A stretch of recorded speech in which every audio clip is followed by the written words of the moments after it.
Hello guys, आज कुरा गर्नेछौँ इजरायल देशको। संसारको एकमात्र यहुदी देश।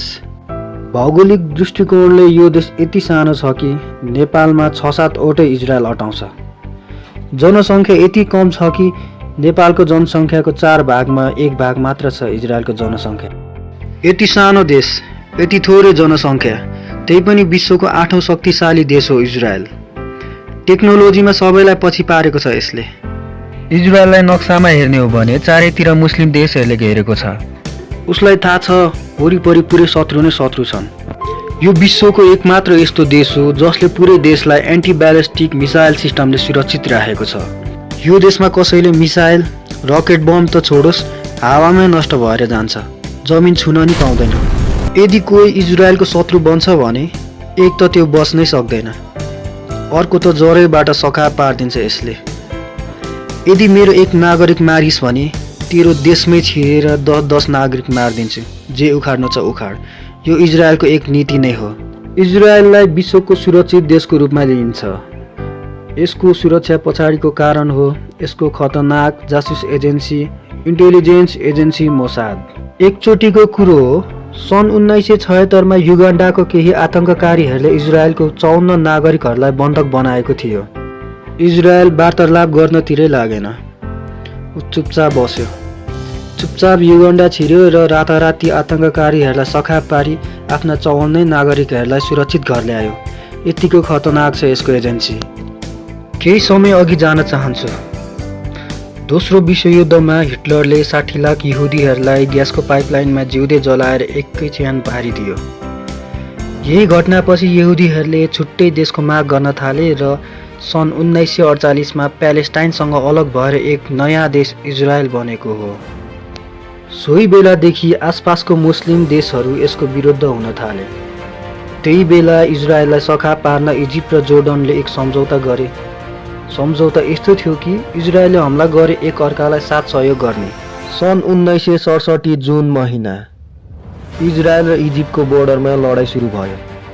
त्यसपछि इजिप्ट र जोर्डन मात्र रहेनन्, थप Syria, Iraq, Saudi Arabia, Kuwait, Sudan र अल्जेरिया समेत सामेल भयो इजरायलको विरुद्ध। इजरायललाई एट्याक गर्न जोर्डनलाई बेस बनाइयो। यस युद्धलाई जुन वारको नाम दिइयो। इजरायललाई अमेरिका र पश्चिमी मुलुकले समर्थन त गर्यो, तर लडाईँ ऊ एक्लैले खुद लडिरहेको थियो। चारैतिर दुश्मनै दुश्मन। इजरायल एक्लो थियो, तर पुरा तयारीका साथ बसिरहेको थियो।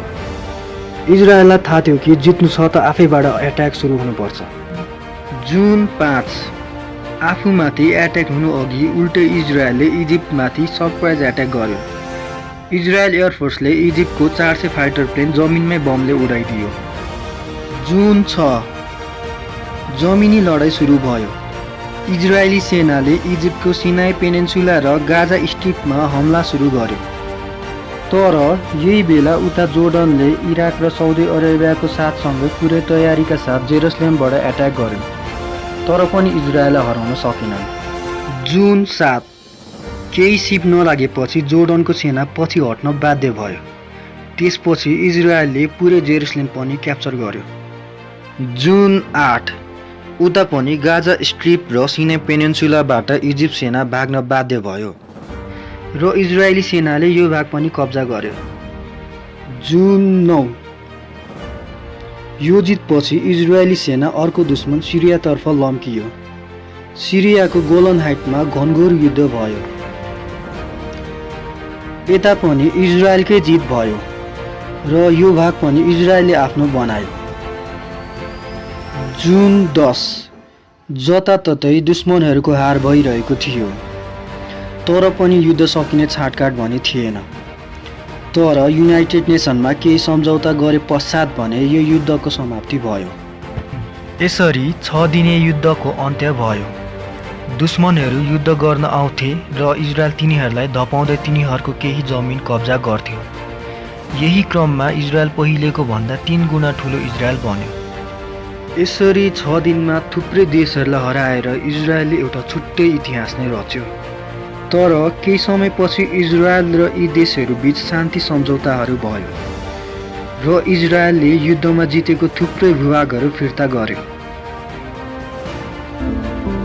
साथीहरू, थ्याङ्क यू सो मच अन्त्यसम्म हेरिदिनु भएकोमा र यस्तै भिडियोहरू आउने नै छ। राम्रो लागेमा लाइक, कमेन्ट, सेयर अनि सब्सक्राइब गर्न चाहिँ नभुल्नुहोला ताकि आउँदो नयाँ भिडियोहरूको जानकारी सबैभन्दा पहिले तपाईँलाई प्राप्त